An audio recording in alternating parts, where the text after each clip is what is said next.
There is a room within you that you have not entered for years. It is locked, the air is stale, and the windows are covered in dust.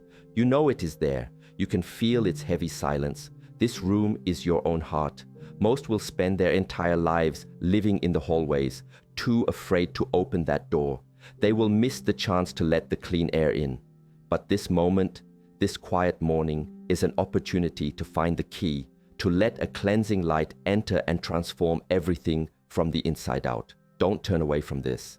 The locked room. In the stillness of the early morning, before the world begins its endless chorus of demands and distractions, there exists a unique opportunity. It is a moment of profound potential, a quiet space between the dream state and the waking world. This is the time to turn your attention not outward toward the day that is coming, but inward, toward the landscape of your own spirit. Within this landscape, there is a central chamber, a room that governs the quality of everything else in your inner mansion. This room is your heart. For many of us, this room has been locked for a very long time. We locked it without realizing it. We locked it to protect ourselves from pain, from disappointment, from the betrayals of the past. We put a heavy door in place and slid a bolt across. Each small hurt added another lock, each fear another chain. We thought we were creating a fortress to keep ourselves safe, but we were actually creating a prison. A room without light, without fresh air, becomes stagnant. The energy within it grows heavy, stale. The joy, the lightness, the natural state of openness that once lived there begins to suffocate. And because this room is the heart of our inner home, its stale energy seeps out under the door and affects every other part of our being. The first act of courage in the morning, then, is simply to walk up to this door. It is to stand before it in the quiet of your own being and to acknowledge its existence. It requires that you stop distracting yourself with plans for the day, with memories of yesterday, with anxieties about tomorrow. It asks you to be fully present with the fact of this closed-off space within you. You feel its weight. You sense the accumulated sadness or hardness that it contains. You do not judge it. You do not try to force it open. You simply stand there with the pure intention of making a change. This intention is the key. Your willingness to finally clean this room, your gentle desire for healing and renewal, is the only force capable of turning the locks. You are not prying the door open with an iron bar of willpower. You are gently, softly, coaxing the locks to turn with the warmth of your compassion for yourself.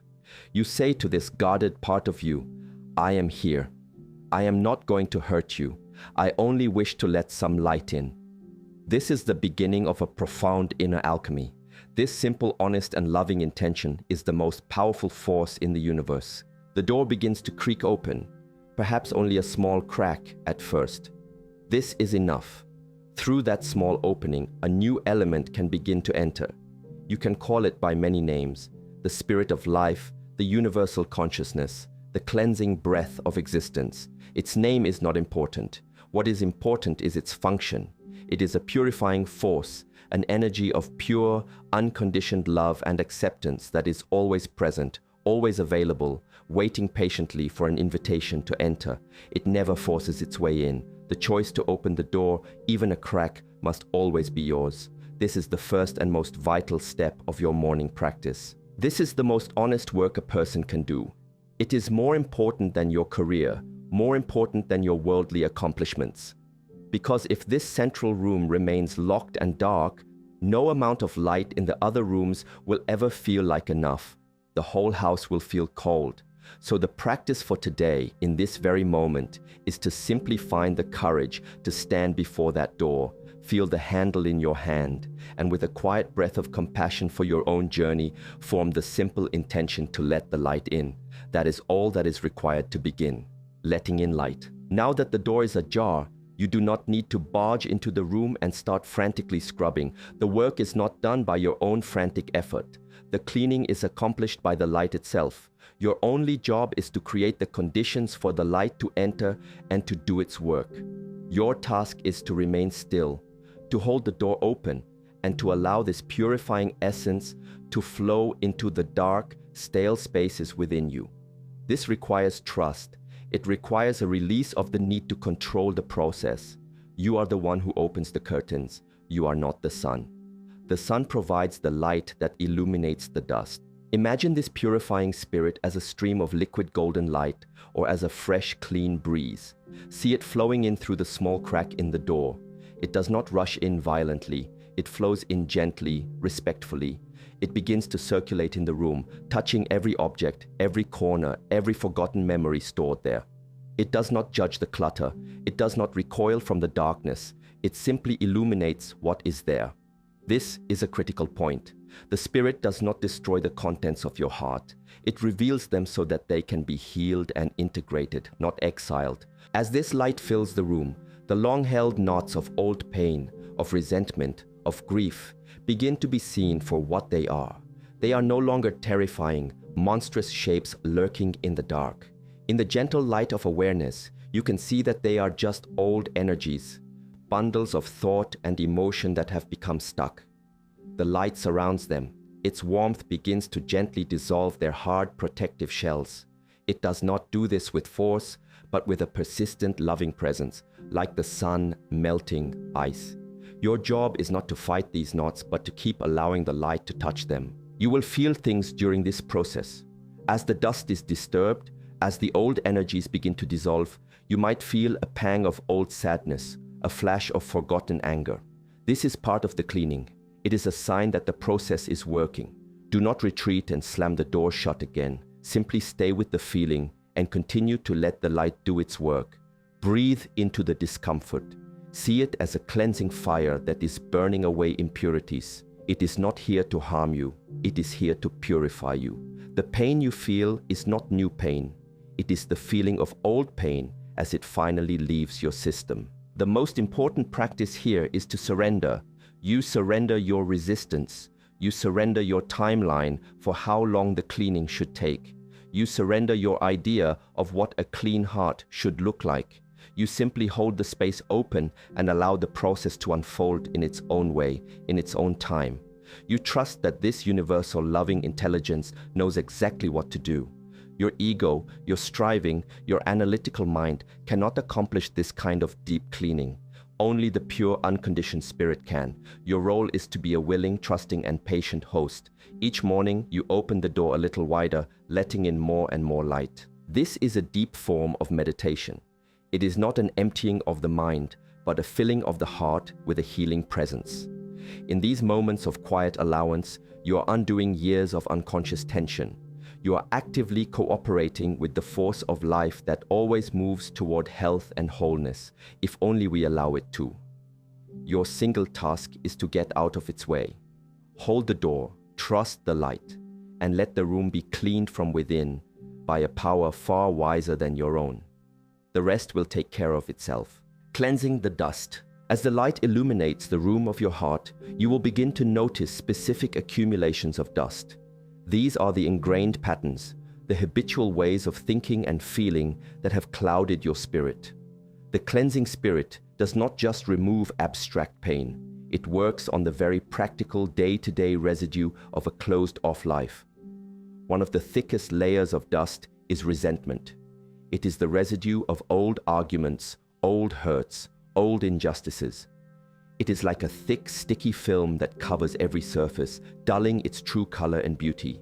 It is the poison you drink, hoping the other person will be harmed. The cleansing light flows over these resentments. It does not ask you to intellectually forgive and forget. That is often too difficult a command. Instead, it simply asks you to be willing to see the situation in a new light. The universal spirit illuminates the pain on all sides of the old conflict. It allows you to see the wound not just from your perspective, but from a higher, more compassionate vantage point. You begin to understand that holding on to the resentment is only causing you to carry a heavy, toxic burden. It does no good. The light doesn't erase the memory. It cleans the bitter, emotional charge from it. Another thick layer of dust is fear. Fear coats the windows of the heart, preventing you from seeing the world clearly and preventing the world from seeing your true self. There is the fear of not being good enough, the fear of being abandoned, the fear of the future. These fears are like ghosts that inhabit the room, creating chilling drafts and strange noises that keep you unsettled. They have no substance, but they feel incredibly real in the dark. The purifying breath of spirit flows around these fears, showing you that they are made of shadow, not stone. It brings a warmth that dispels the chill. The spirit's presence reminds you of a deeper truth, that at your core, you are safe, you are whole, and you are connected to a power greater than your small, fearful self. You don't have to fight the fear. You simply allow the comforting presence of the light to hold it. In that loving embrace, the fear begins to lose its power. It can no longer command you from the shadows because the shadows are disappearing. You are cleaning the windows of your heart, allowing the true light of reality, which is based in love, to shine through them again without the distortion of fear. There is also the dust of self-judgment. This is perhaps the most insidious dust of all, because it is the dust you yourself create every single day. Every time you berate yourself for a mistake, every time you compare yourself unfavorably to others, you are scattering another layer of this fine gray dust in the room of your heart. It makes the air difficult to breathe. The cleansing spirit addresses this with unconditional acceptance. It is a presence that sees all of your perceived flaws, all of your mistakes, and does not condemn you. It simply loves and accepts the totality of who you are. Basking in this unconditional acceptance, you begin to learn how to offer it to yourself. You see the futility and the cruelty of your own inner critic. The light gives you the strength to gently put down the whip you have been using on yourself.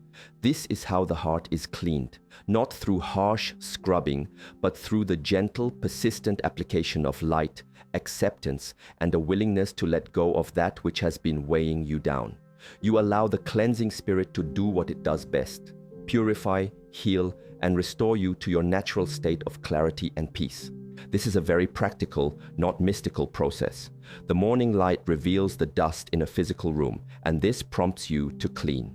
In the same way, the light of awareness you let into your heart reveals the dust of these negative patterns. Seeing them clearly in the light of compassion is the first and most powerful step in allowing them to be cleansed. The work is not to battle them, but simply to withdraw your energy from them and place your attention on the cleansing light instead. Where you put your attention, that is where your power flows. A peaceful home. As the dust is cleansed and the stale air is replaced, a new quality begins to emerge within the room of your heart. It is a quality of stillness, of silence, but it is not the heavy, dead silence of a locked tomb. It is a living silence, vibrant with peace. This is the natural state of the heart when it is not burdened by fear and resentment. This peace is not something that has been added to you from the outside.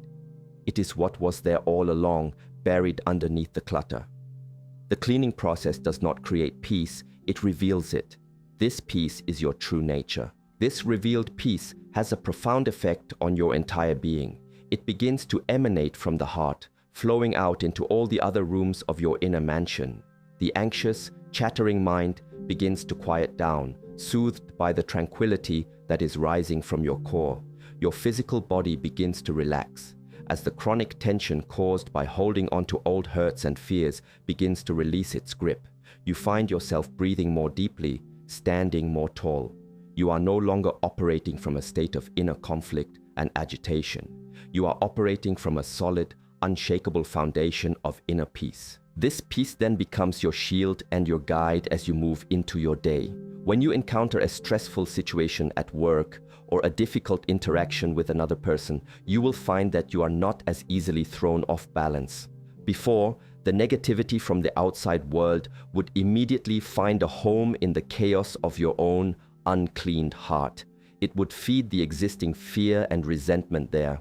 But now, when negativity comes towards you, it finds a smooth, calm, and peaceful surface. It has nothing to stick to. It simply slides away.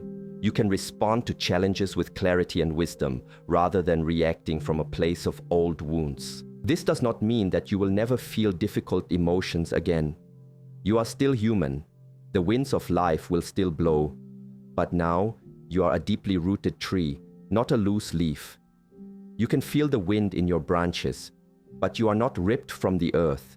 You can experience a moment of sadness, a flicker of anger, or a wave of anxiety, but it no longer takes over your entire being.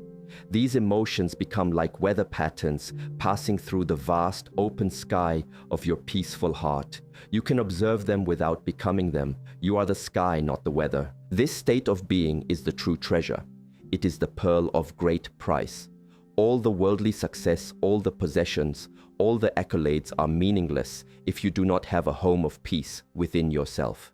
This is why the morning practice is so vital. It is the daily act of maintaining your connection to this source of inner peace. Each morning, you reaffirm your commitment to keeping the heart open, clean, and receptive to the purifying spirit that is your birthright. You choose peace over conflict, trust over fear, and openness over the false safety of a locked room. This is the ultimate freedom. It is freedom from the tyranny of your own past. It is freedom from the anxieties about the future. It is the freedom to be fully present, fully alive in this very moment, with a heart that is clean, open, and at peace. You become a walking sanctuary, a source of peace not only for yourself, but for every person you interact with. Your own cleaned heart becomes a quiet invitation for others to begin cleaning their own. This is how the world is healed, one heart, one morning at a time. This practice is the greatest gift you can give. The morning ritual is not an escape from life. It is the essential preparation for it. By taking these sacred moments to tend to your inner home, you ensure that you walk out into the world not as a beggar, seeking peace and validation from others, but as a king, carrying the wealth of a peaceful heart within you, ready to meet whatever comes with grace and unwavering strength. The part about cleaning the dust of self-judgment was incredibly powerful for me. I realized how much of that dust I scatter in my own heart every day. Which type of dust did you realize has been clouding your own inner room?